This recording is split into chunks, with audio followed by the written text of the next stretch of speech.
Lembaga Penyiaran Publik Lokal, Radio Publik Kabupaten Sragen, Buana Asri, saluran informasi. Guyub Rukun Bangun Sukawati. Selamat pagi para sahabatku semuanya, segenap umat Kristiani di Kabupaten Sragen. Pada pagi hari ini kita akan kembali merenungkan sebagian dari firman Tuhan. Namun sebelumnya, mari kita berdoa mohon pimpinan Tuhan. Mari kita berdoa. Di dinginnya pagi hari ini ya Tuhan, kami kembali datang ke hadirat-Mu yang kudus. Kami datang dengan segala ucapan syukur kami untuk penyertaan dan perlindungan-Mu di dalam istirahat kami pada malam hari tadi. Dan pagi hari ini Engkau boleh mengizinkan kami untuk kembali bangun, untuk kembali melanjutkan kehidupan kami. Dan pada kesempatan ini ya Tuhan, kembali kami hendak merenungkan sebagian dari sabda-Mu. Kiranya sabda-Mu boleh memimpin kami, sabda-Mu boleh terus memupuk kehidupan spiritualitas kami. Bapa yang baik, kami siap menyambut sabda-Mu. Amin. Pada pagi hari ini saya akan membawakan renungan yang saya ambil dari Injil Matius pasal 25 ayat 31 sampai dengan 46. Saya akan membacakan untuk kita semuanya. Apabila Anak Manusia datang dalam kemuliaannya dan semua malaikat bersama-sama dengan Dia, maka Ia akan bersemayam di atas tahta kemuliaannya. Lalu semua bangsa akan dikumpulkan di hadapannya, dan Ia akan memisahkan mereka seorang daripada seorang, sama seperti gembala memisahkan domba dari kambing. Dan Ia akan menempatkan domba-domba di sebelah kanannya dan kambing-kambing di sebelah kirinya.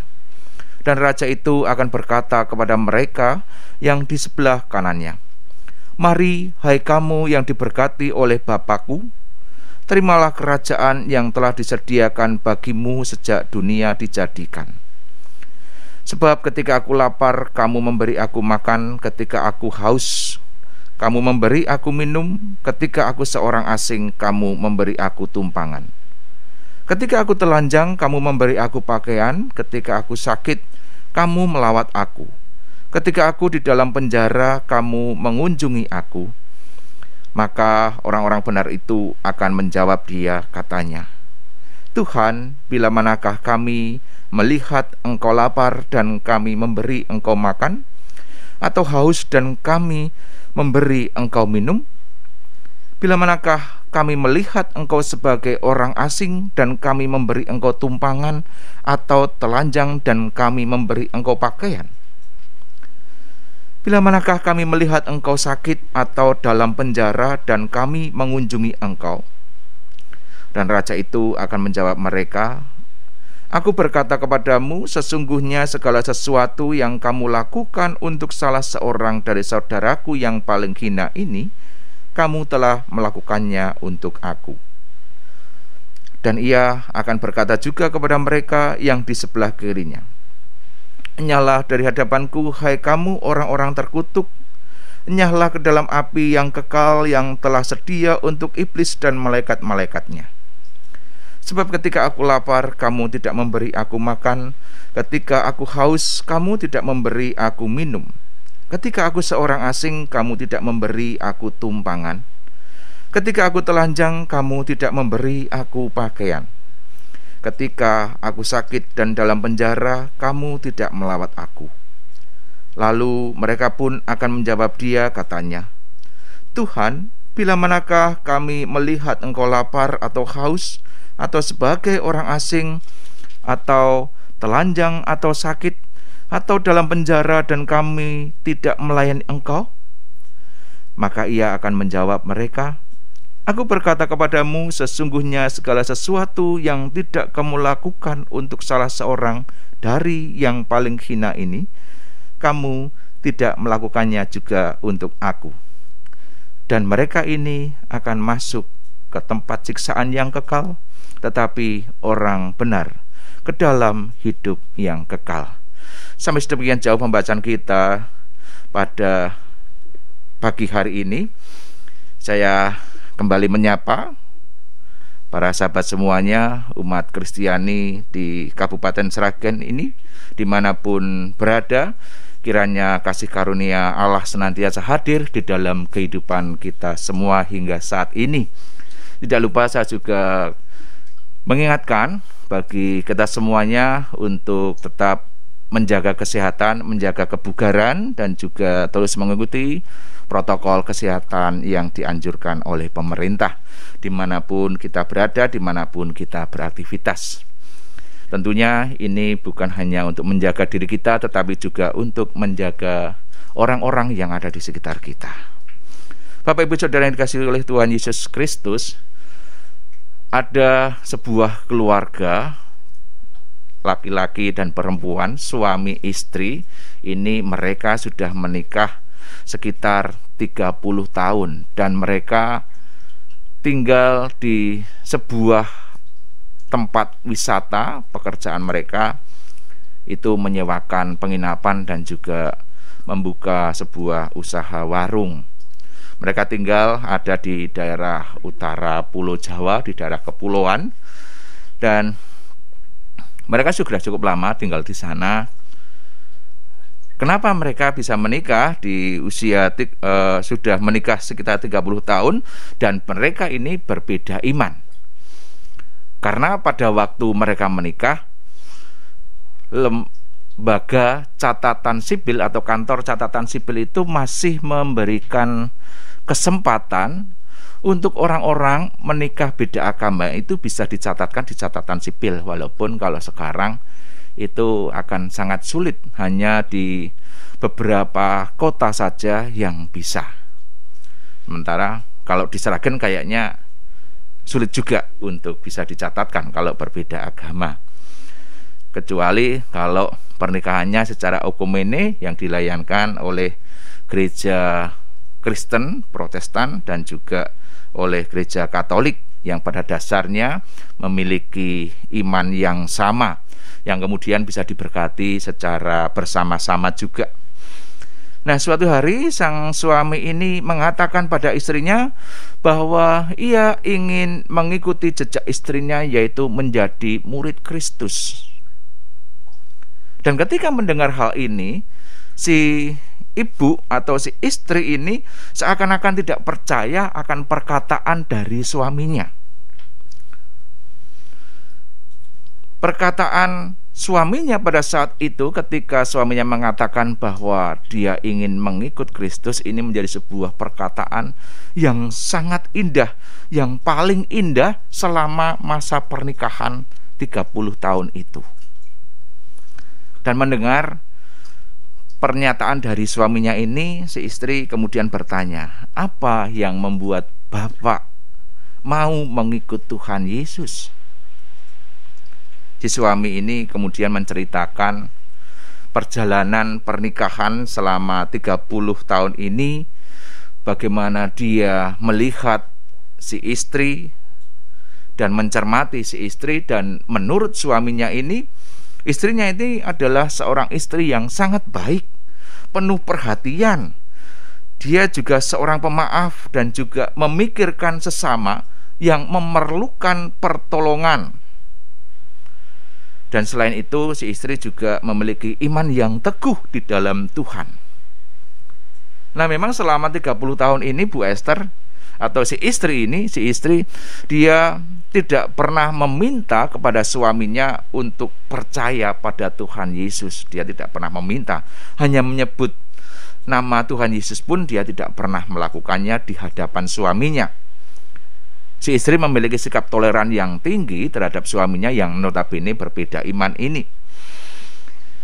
Tetapi dengan sikap toleran dan sikap hormat itu malah kemudian membuat sang suami ini melihat Tuhan Yesus di dalam diri istrinya. Dan setelah menceritakan hal itu, suaminya bertanya kepada istrinya, apa yang membuat ibu berlaku demikian?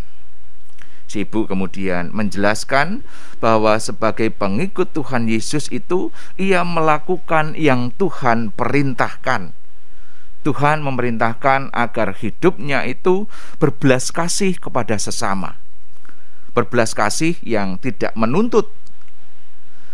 Dan dalam belas kasih juga terdapat sebuah semangat, yaitu semangat mengasihi sesama tanpa perlu memandang agama, suku, latar belakang sosial budaya.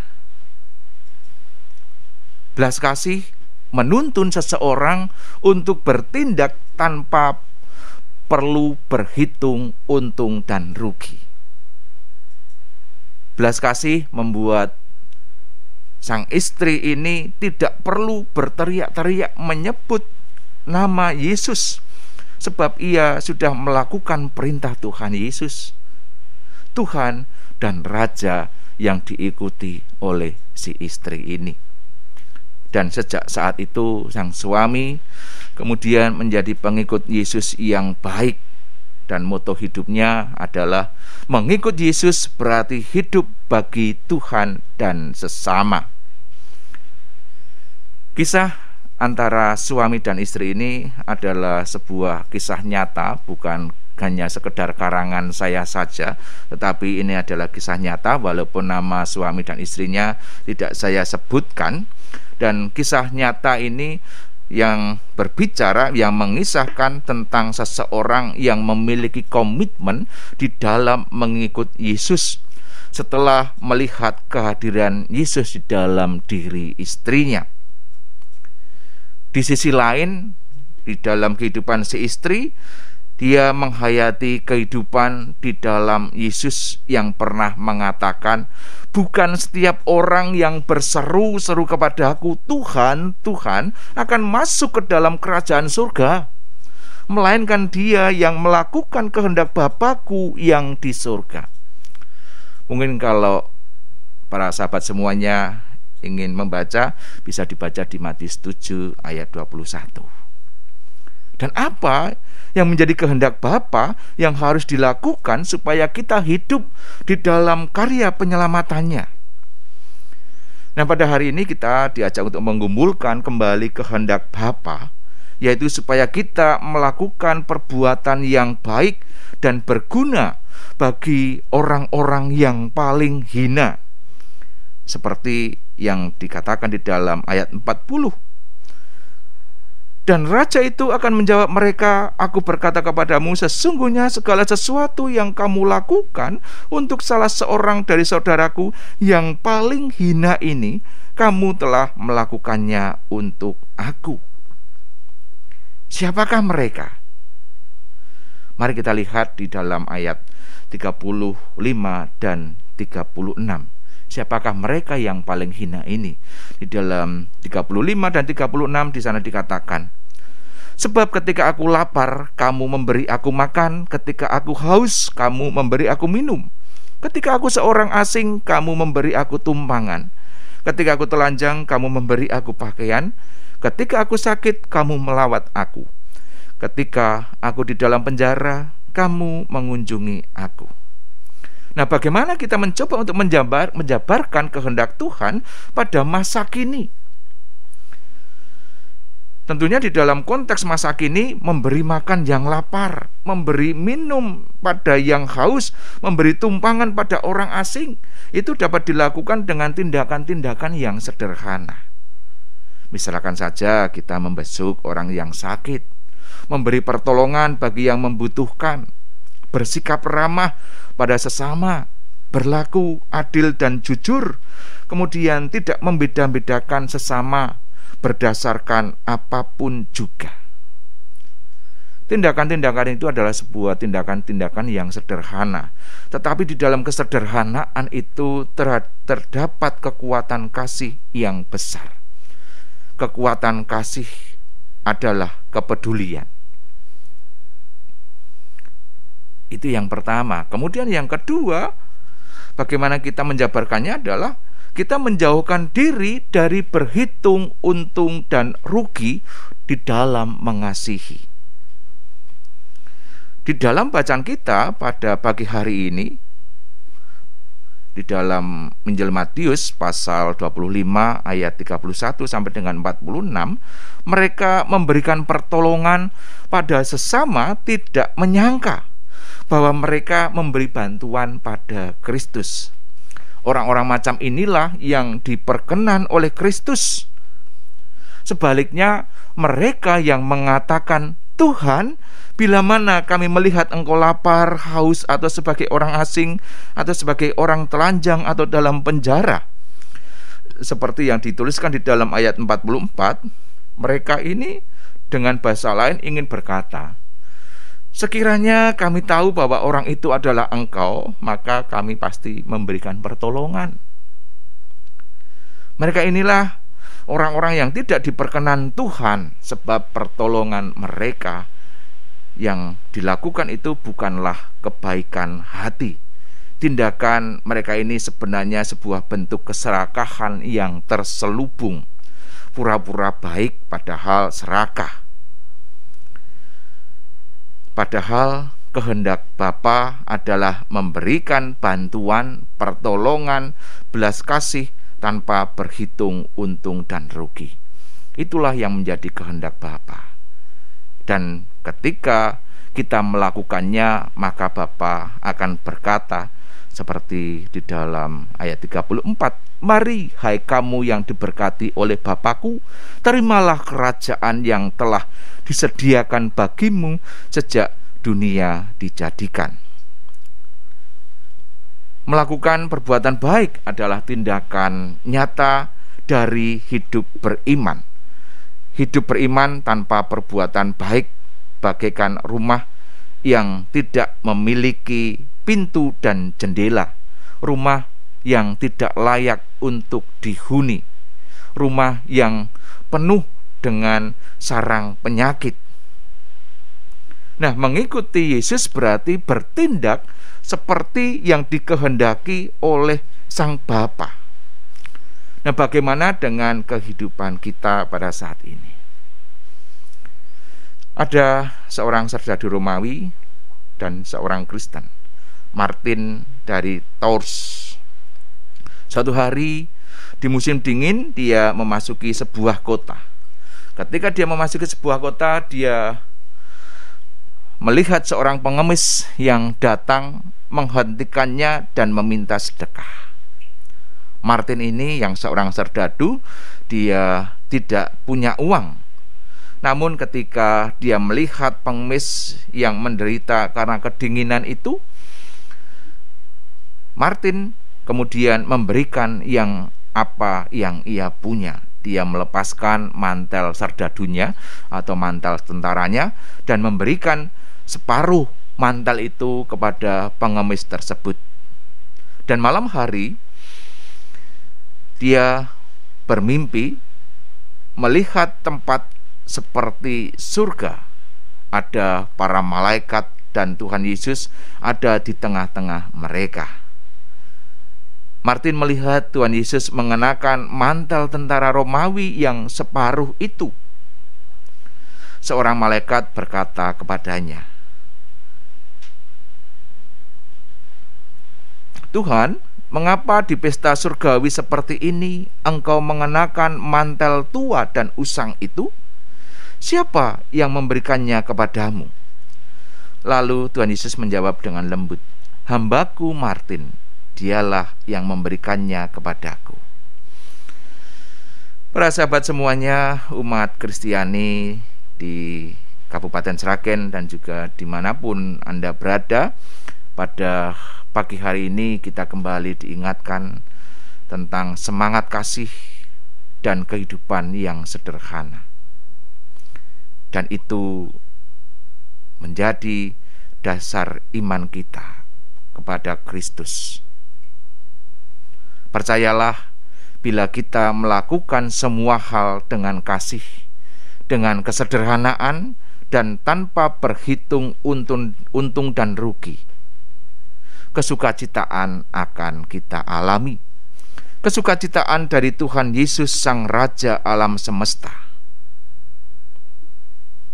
Mari kita terus memperjuangkan kehidupan kita mendasarkan iman kita di dalam kasih, dalam semangat bela rasa, semangat cinta yang terus membahana dimanapun kita berada. Mari kita sebarkan virus-virus cinta ini kepada sesama kita, agar orang-orang di sekitar kita juga boleh merasakan cinta kasih Allah di dalam kehidupan mereka.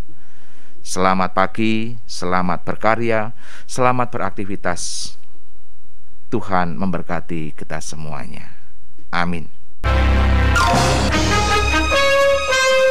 Lembaga Penyiaran Publik Lokal, Radio Publik Kabupaten Sragen, Buana Asri, saluran informasi. Guyub Rukun Bangun Sukowati.